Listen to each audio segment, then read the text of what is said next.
I'm filmmaker, director, producer Keith Famie. I'm George Wurtzel, furniture builder and craftsman. And this is Can You See How I See?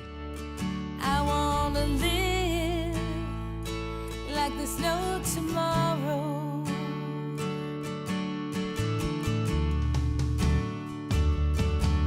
I want to race to the... Can You See How I See would not be possible without the support of our executive producer, Mr. Tom Rao, whose lifestyle and wisdom inspires us all. So, why are we doing this, George? It was your idea. I'm just here as filler. Just filler. George is more than filler. George is doing the heavy lifting of the intelligence. Yeah. So we decided, George and I, decided that we should do a podcast called Can You See How I See? And it's, from my perspective as a filmmaker, through the lens of the camera, I've been fortunate to have done all kinds of interviews with all walks of life. And George is a carpenter who just happens to be blind. So together we view things and see things in the world differently. And so we thought, how interesting would it be if we created a show called Can You See How I See? And we took on some fairly important topics that most people can relate to. But I think most importantly, people need to know who we are and who George is. So if you don't mind, George, can I talk a little bit about you? Absolutely. So I met George. So George went to the School of the Blind in Lansing. He actually went to school with Stevie Wonder. So that means you're older than me. You're an old guy. Although I'm knocking on your door. I'm not that far behind you. And, I mean, you grew up in Michigan, didn't you? Yeah. Where'd you grow up? Started off, was born in Saginaw, Michigan, and then moved to Traverse City when I was a young kid. And then the School for the Blind was in Lansing, so I spent a lot of time in Lansing growing up as a kid as well. And so the way our relationship started was back in 2000, oh my gosh, I should have, I think it was about 2006, 2007. I'm going to guess it's right around that time frame.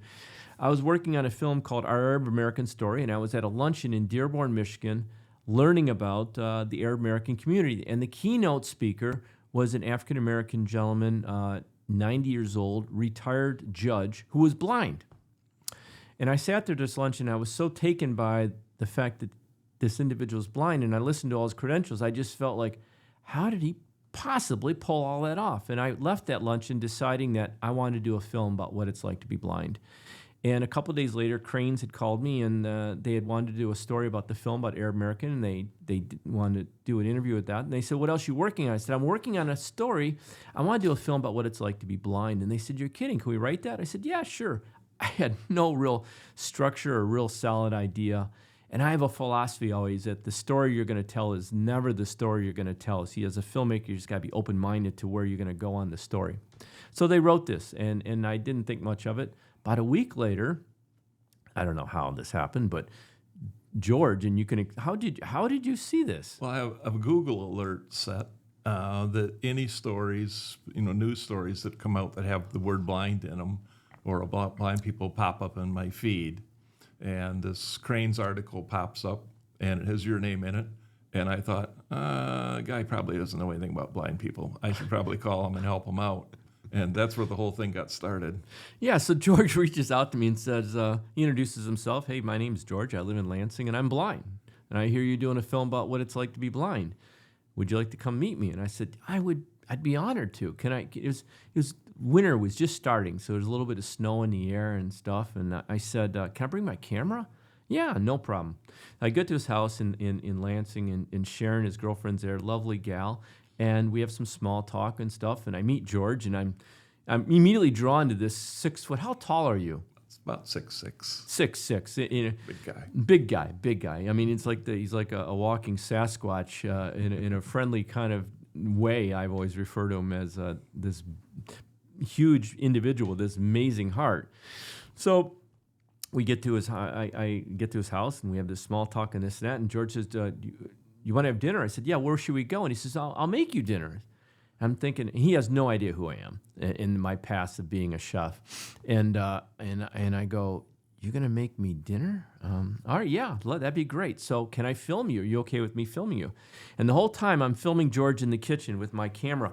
and I was like blown away. I'm like, the dude's like, I mean, yeah, he has to look and find things and touch the stove and make sure it's not hot. And you're chopping away, and you made this amazing stir fry. It was an awesome dish, and I was like, this is far beyond anything I could ever imagined, and that kind of started a relationship.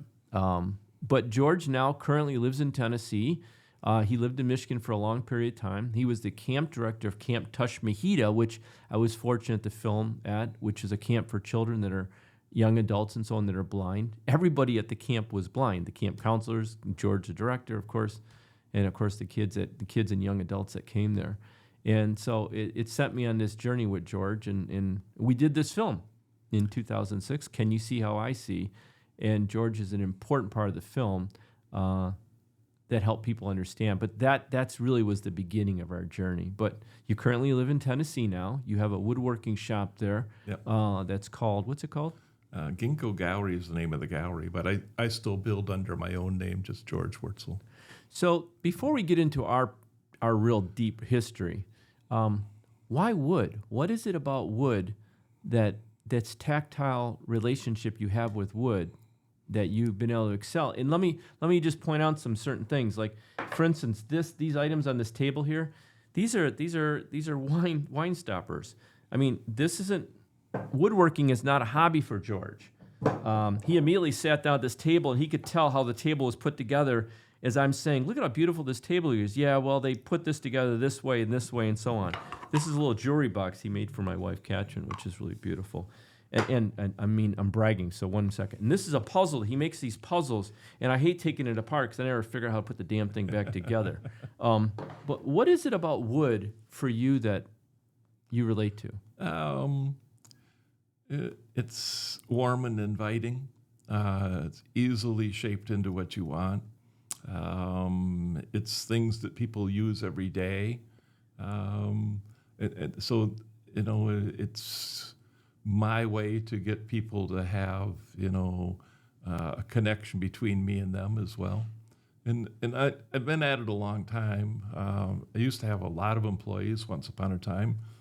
Did bar and restaurant work, bank teller lines, store fixtures, storefronts, and all of those kinds of things. Now I'm back to just a one guy in a cat shop. And I'm gonna back way up here, and I'm gonna touch back on where we got started just a little bit, because I think this says a little bit about how I got involved with Keith. Is the fact that when people start to do a film or information about blind people, or any group that is different than the one that you are in, lots of times you'll go out and you'll find a person to talk to about whatever the subject is, if they're blind or if it's an ethnic issue, if you're talking about, the different ethnicities of people in Detroit and those kinds of things.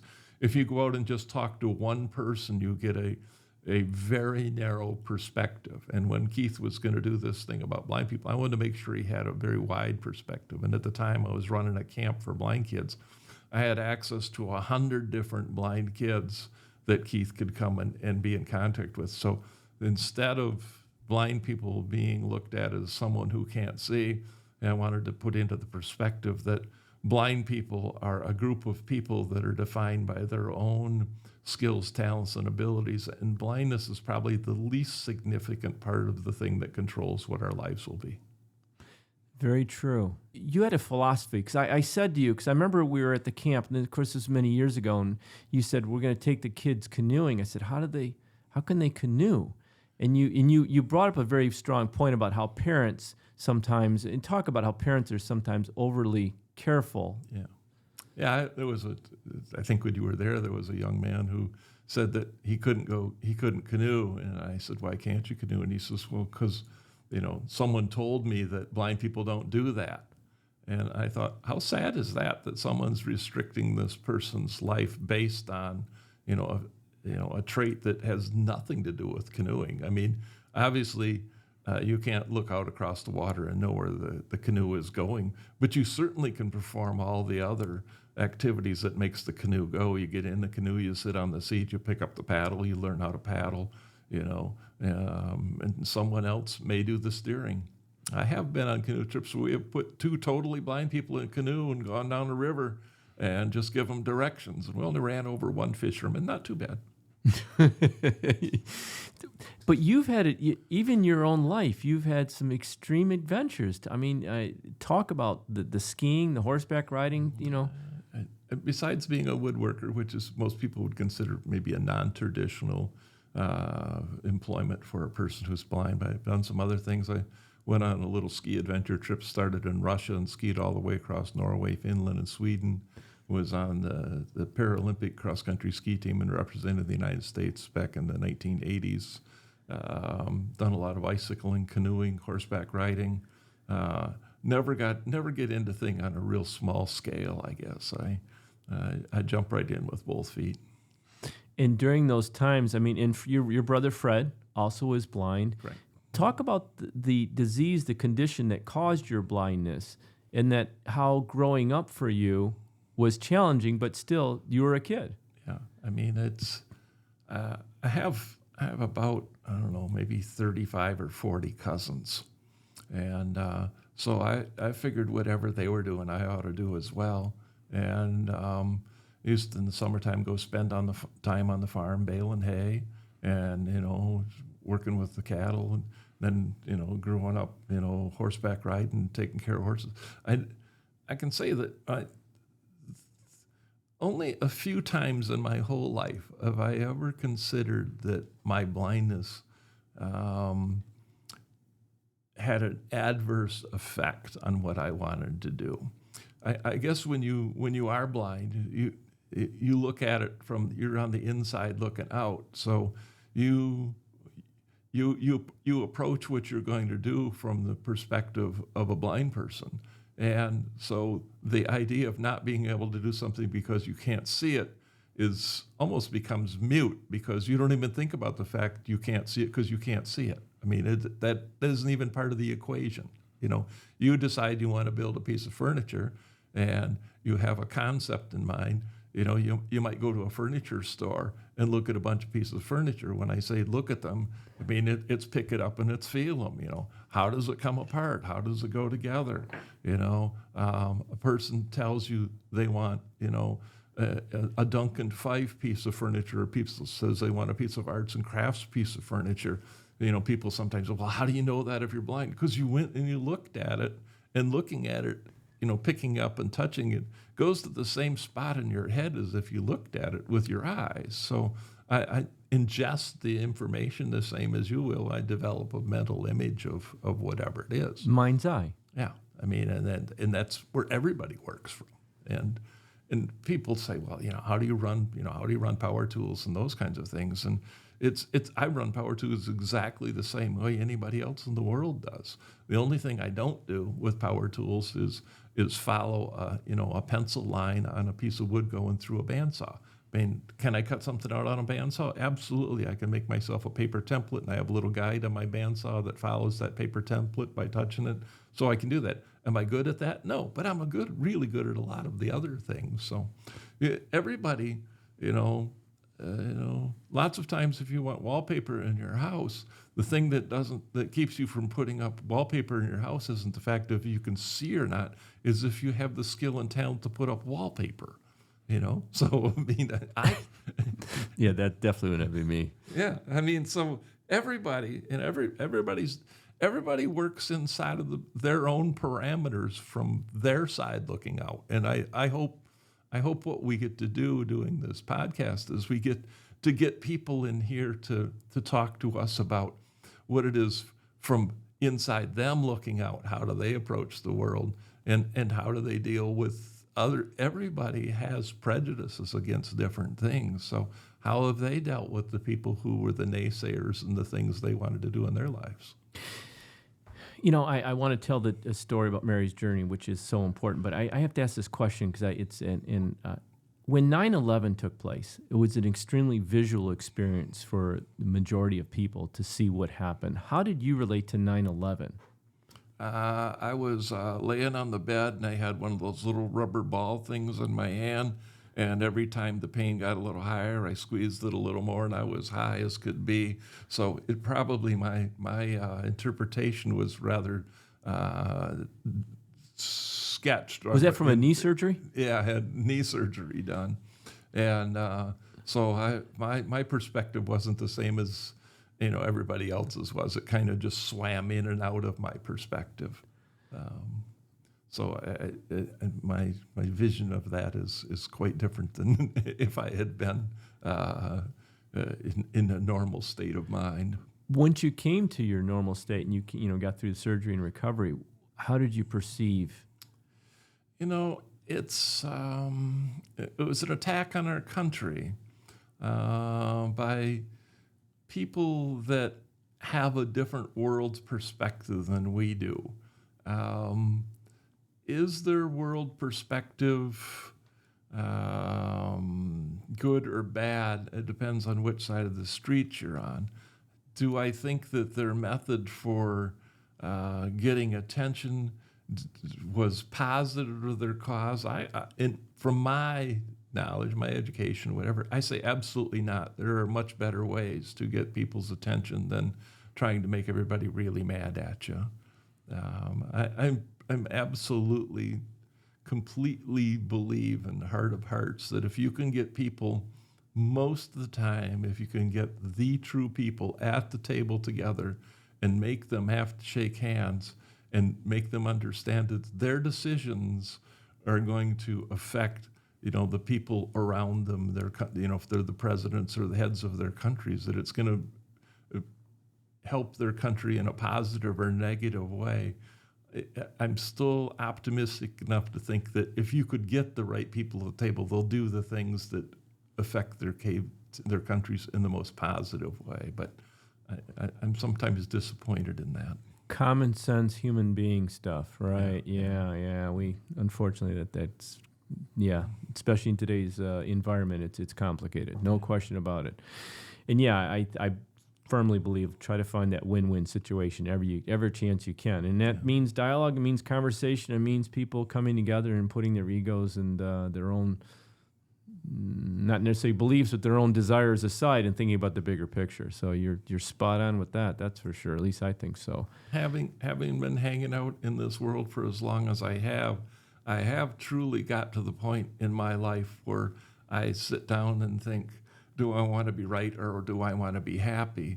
And I find myself leaning towards, I'll just be happy right now. If they want to believe they're right, let them go off and believe that. It isn't necessarily I don't have to join their wagon train. I can still go off on my own.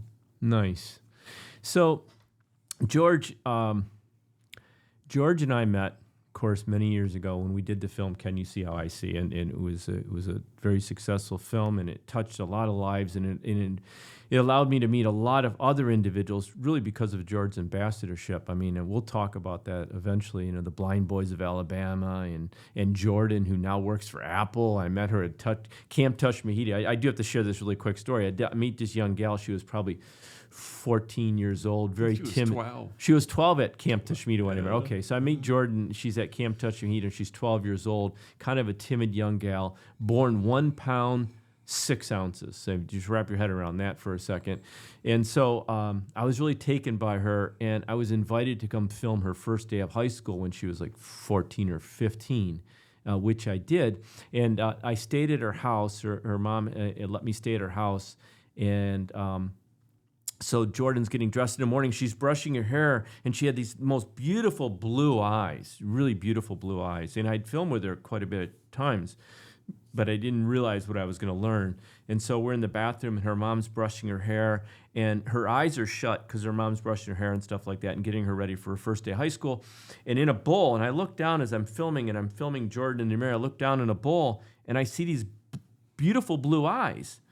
And I'm like, I didn't say anything. And Jordan, I see her reach around, and she finds the bowl, and she goes, I bet you didn't even know that I didn't have eyes. And she put these beautiful blue eyes into her eye sockets there, and that was her eyes. That's what, and it's really it's a calling for her in the sense people always know Jordan with these beautiful blue eyes. So Jordan goes on and graduates from high school, extreme level, of high school with all kinds of award stuff. She gets picked up by Goldman Sachs, ends up going to New York doing an internship. Long story short, she now works for Apple, lives on her own, totally independent, lives on her own, works for Apple, and she does, how do you explain exactly what she does? She does accessibility, is what they call it. In your Apple, in your iPhone, there's a bunch of different accessibility things in there for people with visual impairments. There's stuff in there for people who have fine motor skills. There's stuff in there for people who have hearing impairments or anything. And she works on that access team that keeps all that stuff working with the phone. Yeah, so it's extremely bright, wonderful, wonderful person. And then her mom goes and adopts a little boy from China who's blind. He's now into his teenage years, and I think they've just adopted another small boy, or a little, was it a little boy also? Yeah. Who's blind. So, I mean, these people are just amazing. I mean, they're doing, no pun intended, they're truly doing God's work. And we'll be right back. People who are interested for what I do here at Ginkgo Gallery. Lots of people come and take a couple different classes. When people leave after the 2-day class, they generally have 1 or 2 things in their hand that they can, take home with them. My skills and talents in the woodworking business are quite varied. We can accommodate most things that people want to learn how to do. To obtain any of the stuff that we have for sale here in our gallery, you can reach us through our Facebook page, Ginkgo Gallery Greenville, or you can stop by our gallery here in Greenville, Tennessee. Let's get back to our discussion. So, Mary's journey, can I talk about that? Absolutely. We are working on a film. I was working on a film called The Embrace of Dying, How We Deal at the End of Life. And I had gone, I was having it's kind of a bizarre story. I'll share it, kind of do it fairly quickly. I was having these chest pains. They were waking me up middle of the night, literally throbbing chest pains. It would wake me up in the middle, and I ignored them. Finally, one day, my wife, Catherine, says, you got to do something about that. So I call a cardiologist at U of M, good friend, Kim Eagle. He says, you got to come in here right away. I said, I'm not driving to Ann Arbor. I'm not going to Ann Arbor. I'm not doing that today. I've got just too busy of a day. Typical guy thing. We'll go to my satellite office in Livonia. I go there. I meet with Dr. Monica Leah. She does all these tests, blah, blah, blah. Nothing there. She says, we got to get you in for a stress test. And then she goes, listen, what are you working on now? I told her working on this film about the embrace of dying, how we deal at the end of life, all this kind of stuff, 8-part series, all kinds of things. What is a cemetery? How does a funeral director deal with his life, etc. And she goes, I've got a young lady, her name's Maire, who has cardiac sarcoma. She has a tumor in her heart. And I said to Dr. Monica, I didn't even know you can get cancer in the heart. And she said, yeah, it's very rare, but it's like cancer on steroids when it's in your heart area there. It's a tumor that can grow and attack any organ. For me, it attacked my heart. Took up the whole right side before I even noticed it was there. And we're trying to shrink the tumor to cut it out. But she's going through some difficult times. She doesn't know how she's going to end up, and she may be willing to talk about where she is in her life and that she might not make it. And would you want to talk to her? I said, of course, I'd be honored to talk to her. I ended up setting a meeting with Maire.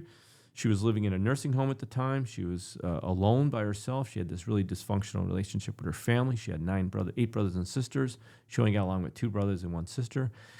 She was bald. Her legs were swollen. She was from all the chemo. And I went and met with her. And I didn't film with her. I spent several hours getting to know her, getting to know me. And I said to her, this is one of those definitely you never know where life's going to take you kind of moments. I said, give me your phone, and give me your number. I'll call your phone will ring. I'll have your number on my phone, and I'll text you next week. We'll schedule an interview. I call her number, and her phone rings, and it's sitting right next to me, and it's the good, the bad, the ugly. It's that from the 1960s spaghetti western Clint Eastwood. Now, Mary's 23 years old, same age as my daughter, and I was like, how is this? Of all the music out there, how can you have this song? So it's something I like. Yeah, but that's not even easy to find. She says, I know, I just like it. And I said to Maire, that's my ringtone. And I've never heard it before. So I was really taken by that moment. Ironically, the next morning I woke up, the chest pains were gone. So call it whatever you want to call it spiritual guidance, call it universes coming together, but I felt I needed to meet Maire. And I went and did the one interview with her, and I left there so frustrated. And I was frustrated because this young lady on this journey of cancer by herself. Last November, I was diagnosed with cancer, sarcoma of the heart. It was a big surprise to me, and it's completely changed how I expected my life to be. I never expected to be 23 years old and in a nursing home. I never expected to be in a wheelchair at the beginning of 2013. I thought that this year would be my golden year. And I just couldn't wrap my head around that, how lonely cancer is. And so I asked her, I said, listen, Mary, I'd be honored if, I don't think you belong in this film we want to do, but I'd like to follow you on your own journey. And she said, yeah. And so I became very close to Mary. My family became very close to Mary. One of my partner executive producers of so many of our projects, Tom Rowell, became very close to Mary. And we followed her on her journey, and I filmed her. And then this one chemo session, which turned out to be her last one, which none of us expected. I had taken her to it. I would take her to a lot of her appointments, and I drove to U of M with her, and we spent 4 hours there. She went through this chemo session. They're trying to shrink this tumor so that they could cut it out. And we're driving back down 275, and she said, I don't want to do this anymore. And I said, what is it you don't want to do? I don't want to do any more treatments. I'm done. I want to be done. I said, well, what do you want to do, Mary? She said, I've always wanted to. She grew up in a very closed, homeschooled environment. She joined the Army when she was 19. She fell off of a training wall and hurt herself badly, so she never went back in the Army, but it was her way of escaping the environment she lived in, and she wanted to see the world. So now Mary's 23 years old, and she's facing down this cancer issue, and she says, I've always wanted to see the world. She said, my two brothers and sisters agreed they'd put my ashes in Lake Michigan, and I could see the world. And that's the way Mary thought. And I said, where does this stem from? Why that? When I was a little girl, I learned to read from a book called Paddle to the Sea, and it was all about a little boy who carved it was a book written in 1950s. It's a fictitious story. He carved a little canoe and wrote on it, Paddle to the Sea, and the story goes that he drops it in Lake Superior, and people follow this boat all the way to the ocean. They help get this little canoe to the ocean. They're helping it on its journey. And she said, that was the book I learned to read from, and I was always taken by that. And I said, and as the words came out of my mouth, I said to myself, what did you just say to her? But I became really close to Mary. She was like a daughter to me. And I said to her, Mary, what if your ashes went in a little boat? She said, well, that'd be great. Really, Keith? You can do that? I said, oh, we'll figure it out. In my head, I'm thinking, what did you just say? I dropped off at her nursing home where she was staying. And then for weeks, and she'd call me, hey, Keith, how's it going? I was trying to figure out how a remote control boat, who makes these boats, how is this going to work? I mean, everything. I had to figure this out. I wasn't going to let this go. And I hit a dead end. I didn't know what to do. I called George. I know George is a woodworker, of course, and we're still close friends. And I said, George, I got a real dilemma. I explained the story about Mary. I explained who she was. And I said, I need to find a boat. And as I'm telling him, George says, I can do it. He says, yeah, George, wait a minute. This thing's got to float. It's got to go a long distance. It's going to carry her ashes. I can do it, Keith. I can do it. George, are you sure? Yeah, I think you need to meet Mary. I brought George to my house, and Mary was in hospice at that stage, and she was really, really sick. She almost didn't come, and I convinced her to show up, and George showed up, and he brought with him 3 big pieces of styrofoam. I don't even know if he knows this story. And he's got a serrated knife, and I put him in my den with Mary, and they're talking to each other, and I'm filming. And George can't find the knife. It's right in front of him, but he can't find the knife to carve the styrofoam. And Mary looks at me like a daughter, like, what am I doing here? Why are you doing this to me? And I look at her like, just relax, give him a minute. George finds the knife, and he cuts a shape of this boat out. But it wasn't the cutting of the boat and the shaping of it. It was your dialogue with Mary. Yeah, we just started talking about, where she was, what she wanted to do, and then I started talking with her to get her, about making this journey. And he says, we can make this happen. So Mary loved George. She left there very ill, and she really had a great time meeting George. Jill Jack came and sang, and she sang one of her songs for Mary because Mary loved Jill Jack music, and we had this really powerful moment. And Mary went back, and eventually Mary passed. And Mary asked me when she was passing, she said, do you promise to film everything? I want my full story. And I said, I will. And and I filmed her. She met David Spade and all kinds of wonderful things that we were able to help her open her life up and do a bigger way. So Mary passes, and George is now feverishly working on this boat. And you're living in Minnesota at the time. So I go back and forth to George in Minnesota and film him in working on this boat. And I walk into the woodworking shop, of course, and the lights are all off in here. So I was, and I'm trying to find, hey, George, I'm here. I can't see anything. Hey, it's fine. I can see just fine. You know, ha, ha, ha. And George is there crafting her boat. So I filmed George making Mary's boat. And George finished her boat. Mary passed, and George finished her boat. And Mary wrote a message before she died, and it went on the sail of the boat. And it said, "My name is Mary." I'll try to do this without getting emotional, because I do every time. "My name is Mary. I died of cardiac sarcoma. My ashes are in this boat. I'm trying to get to the ocean. If you find me, place me back on my path, and I'll bless you from heaven." And that went on the sail of the boat. And George completed the boat. We did a testing out there in Minnesota in a little lake there, and George made this incredible pink boat that was eventually the Odawa Indian tribe in northern Michigan. We gave it to an artist who painted it, and Mary's ashes went in the boat in this vase. And we followed, and George actually carried the boat down the beach and launched the boat in Cross Village Beach.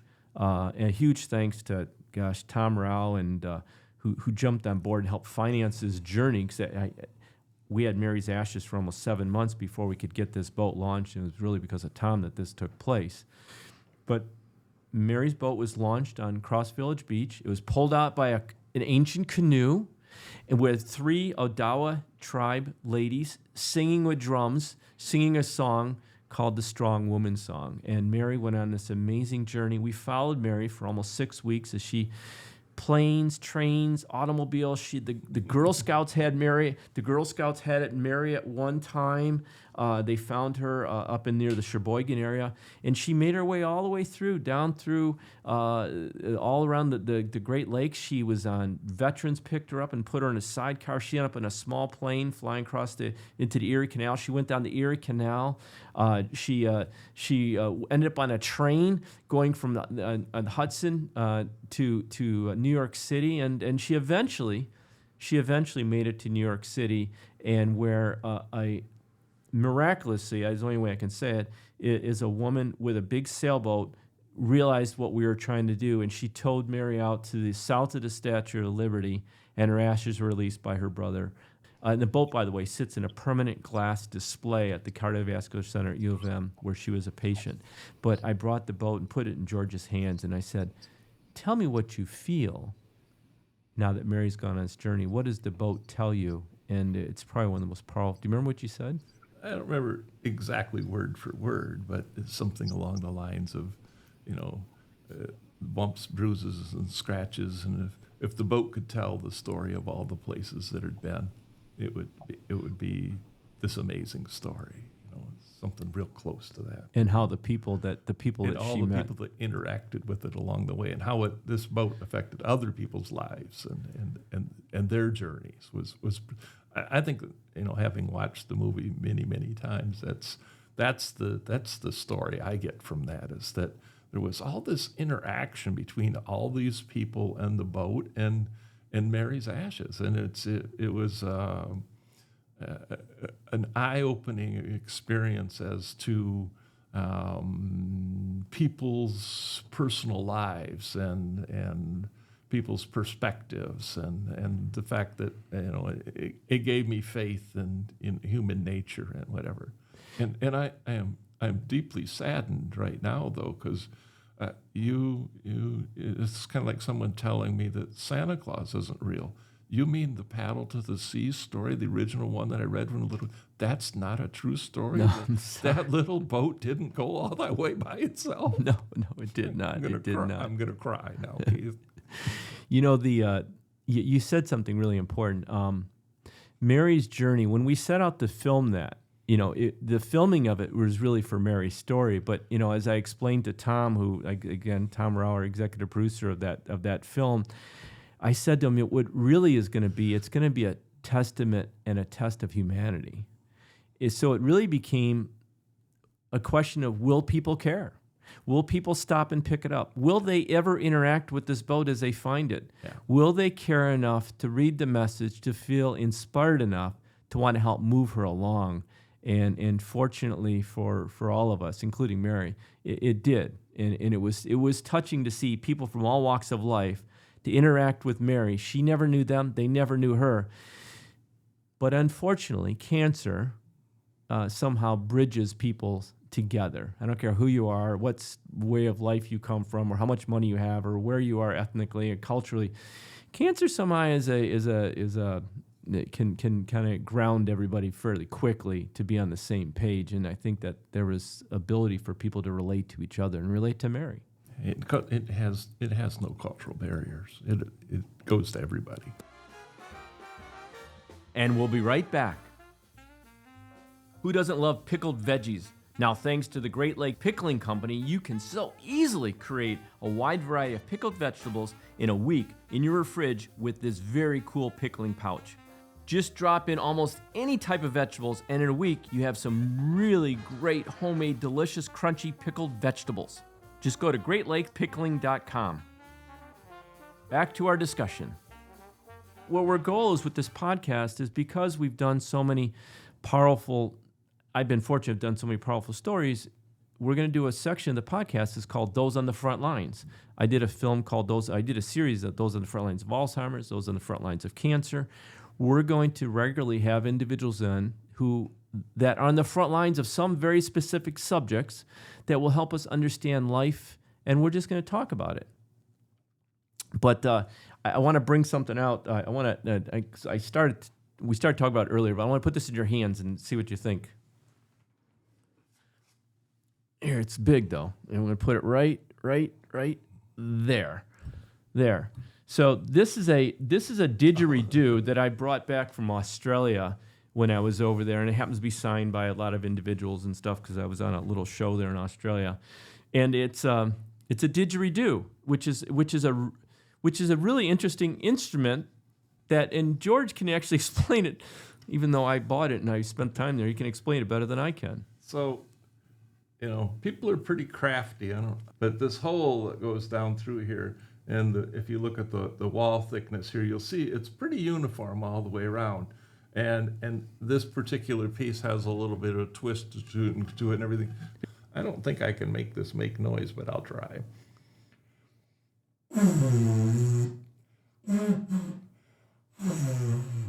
I don't do a very good job. I'm not a didgeridoo player. But you're better than I am. Did you ever hear? I'll grab it for you. Did you ever play an instrument? And if so, what instrument? I play the laptop is what it's called, and I go to Apple Music and iTunes, and that's how I play my music. I can build you a guitar. I cannot play a guitar. It's funny you say that. At the School for the Blind I went to, they had all kinds of different things you could do while you were there. When I was there, I learned how to be a Volkswagen mechanic and those kind of things. But they also had a piano technology department.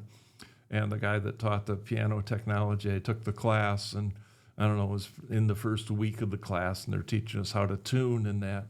And his name was Jesse Manley, and he comes in. He was a Southern man. He comes in the class one day, and he says to me, Mr. Wurtzel, he says, y'all do me a really, really big favor. Promise me you will never, ever, ever tune another piano. So I've done that real well. I've never tuned another piano since. But interestingly enough, the very next day he was going out to Michigan State University to restring 2 concert grand pianos, put all new strings in them, and tune up the action and everything. And he took me with him as a mechanic to put new strings and everything in them. But he did tell me, he says, now you just bring them up and get a little bit of tension on them. I'll take care of the tuning. Nice. What do you think that, as being so actively involved in the blind community, because you're part of the blind community, but you've also been a leader in the blind community. By the way, George was in a Subaru commercial that really catapulted him nationally, maybe even internationally. And George was amazed by the amount of attention you got. First of all, this Subaru commercial, you have to see it. It's pretty powerful. George is sitting in a coffee shop, and Subaru is brilliant with this idea. And they've got two, husband and wife. They walk in with a map, and they're on this adventure journey. Was it the Pacific Northwest? It was just north of San Francisco, yeah. So it was with the Redwoods. Yep. Yeah. And so they walk into this coffee shop, and they can't find their way, and they're asking the coffee shop attendant if they know how to get to someplace, and they don't know either. And George is sitting in a corner, and George says, "I'll take you there." It's my favorite part of the forest. His cane strikes a log and he steps over it. The woman trips over the log, then reaches her hand to the old man's shoulder. They hike together. Just listen. Hear that? A white owl. Our Subaru Outback lets us see the world. Sometimes in ways we never imagined. It's really a touching moment with Subaru about senses, and talk about that, but also talk about how it drove so much attention to you. Well, I kind of narrated the story as it went along. I directed them where they were going to go, and one of the scenes is in a little cafe, and instead of looking at the food, smell it, doesn't this smell great? And then out standing along the shore, the waves crashing against this cliff. We're standing there and have our arms stretched out like we're going to fly away. And I said, if you listen real carefully, you can hear the whales. And then at the end we're walking through the forest, and I get people to stop and listen through it. And I didn't create the ad; someone else did. But those were the themes that they wanted to pass through. And I thought it was pretty interesting to do it from the perspective of a blind person. But the thing that absolutely blew my mind about this is if you would have told me that someone, a individual, no matter who they were, can do an ad, a national ad of some sort on television for a relative, you're only up there for 60 seconds. You're not there, every day at the same time. It's just hit and miss. The ad did run for quite a long length of time, especially for a car ad. But if you'd have told me that you would be recognizable from doing an ad, I would have told you before I did this that no one pays any attention to ads. No one pays any attention to who's in the ads. When that ad was running and near the end of its life, I could not go anywhere where people didn't come up to me and ask me, "Are you the guy in the Subaru commercial?" I mean, it was pretty amazing. I was really blown away by it, actually. Quite humbled, actually.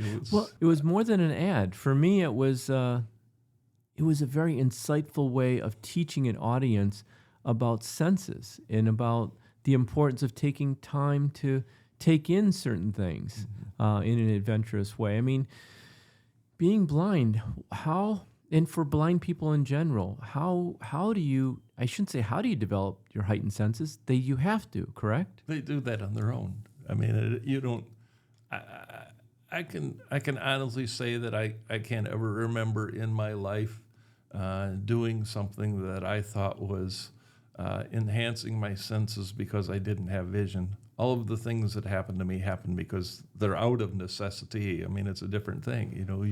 You learn to listen better. You learn to pay attention to noises.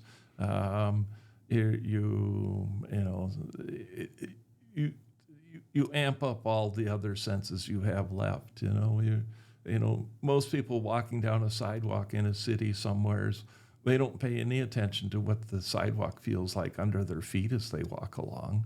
If you're walking down a busy sidewalk in a big city where the sidewalks are real wide, there are seams in the sidewalk that parallel the street that average person pays no attention to. A blind person pays really close attention to those, either with their cane as they're going along, as they're walking along. They feel that crack underneath the sole of their shoe. Most people don't pay attention to that, and I don't think anybody ever told me that piece of information. I absorbed that on my own as I grew up. When you're walking along in front of buildings where the doorway goes back in, the sound changes People, the average person doesn't pay any attention to that. But if you're blind, you start paying really close attention to those kinds of subtle little details that you put into your life. Do you, with the fast-moving technology in our world today, driverless cars, if they become just everywhere, is that something you'd be comfortable in? I'm kind of a control freak. I don't know if I could be in a driverless car. How about you? So absolutely, and the event out in L.A. just recently where they torched a couple Waymo cabs. I was deeply disturbed that they're messing up my driverless cabs that are in L.A. I thought, how can they pick any other car they want? And I don't know why those cars just didn't drive away. They didn't need a driver. But that is an interesting thing. You know, I have not rode in one of the driverless cabs. I have many blind friends who have, and they said it's such a great experience. You don't have to argue with the driver about where you want to go. You tell the cab where you want to go. It's really great. If there was a surgery tomorrow or a technology tomorrow that gave you eyesight back, would you take it? I don't know. At this point in time, and you know, and I know people who've had. I have a friend, Mike May, who's had a retinal implant put in, an electronic retinal implant put in, and the process of learning that was really hard. You know, your brain's kind of set after a while. You know, I really worry about the fact that, you know, if I got my vision back and I was sitting somewhere and someone set a Solo cup down on the counter in front of me with a glass of beer in it, and I picked it up and I saw that it said Solo on the side of it. And I picked that cup up and about ready to take a drink, and I say, this is red, right? But it's bright blue. But the song told me a Solo cup is red, so all Solo cups are red, right? So when I picked that up, if it was blue, would I automatically think that was red because the song taught me that's a red Solo cup, you know? How do you identify with color? By the way, that's never thought. How do you? And by the way, we don't even really see color. We think we see color, but our eyes really don't see color. Have you ever decided you wanted to paint your house and Kat brought home this thing about that thick, full of paint chips? People do not see color the same way, or you'd only have 10 colors in that pack. You know, I mean, everybody sees color different. You know, and it's funny because, you know, I've spent my whole life in the design business, you know, doing architectural millwork and kitchens and all of those kinds of things, and people, you know, picking out paint colors, people picking out countertop colors, people picking out stain colors. You know, does this flooring and this countertop and this cabinet look good together? You know, have I developed a mental imagery / catalog of things that go well together from what people have told me? Absolutely have, you know. I have spent time with a color wheel, understanding which kinds of colors are complementary and which ones aren't. I mean, I've tried to educate myself about those kinds of things. But if I got my vision back tomorrow, would any of those things match, you know, what I have built the catalog on my head? I'm not really sure. I am absolutely sure that if I pick this up as a blind person, and I look at the end of this and I run my thumb across here like this and I feel the individual pieces of wood, and I turn that towards Keith, and Keith looks at the end of that and he says, yeah, there's 9 pieces of wood in the end of there. And it's the same thing I did. He just did it with eyeballs. I did it with my thumb. We got exactly the same information, and we absolutely catalog that in exactly the same spot in our brains.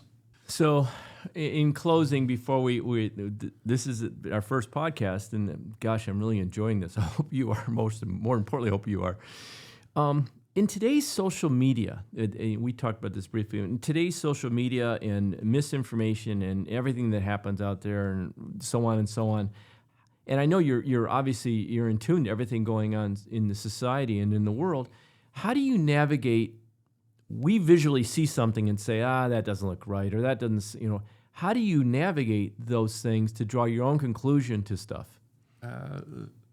Maybe I'm a cynic, but I all of the stuff that I read and look at, you know, on social media, those things, I automatically assume that it's slanted by whoever perspective it is that's presenting it. So far, I think I'm pretty good at spotting AI-generated stories and AI-generated, pieces of information, because there is a really specific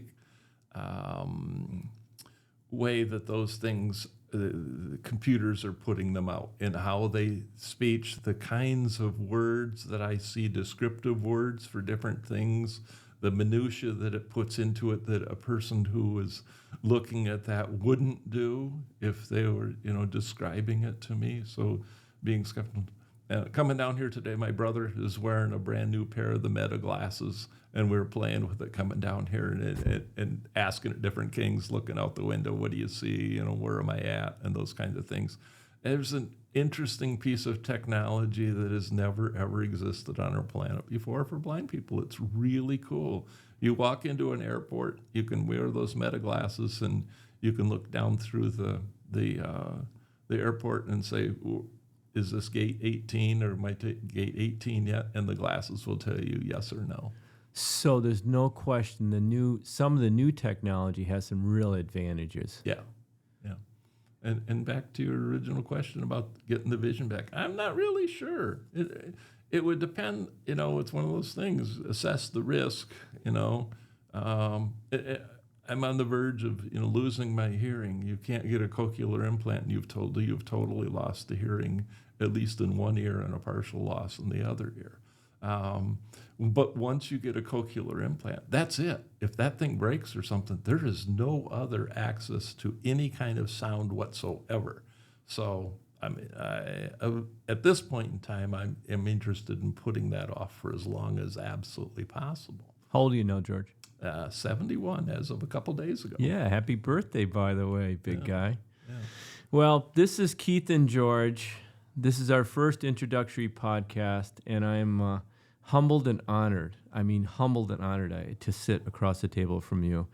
And I hope that this is one of just hundreds. Wouldn't that be exciting to have 100 different conversations with people that help other people navigate through life in their own profession, their own journeys? I'm looking forward the most to getting other people in here and to ask them about where they're at in their lives. And Keith and I have had this discussion before, and you hear people talking about all the time, people, overcoming their disability, whatever it is. I have never overcome my disability. I'm blind. I'm still be blind. I'll be blind tomorrow.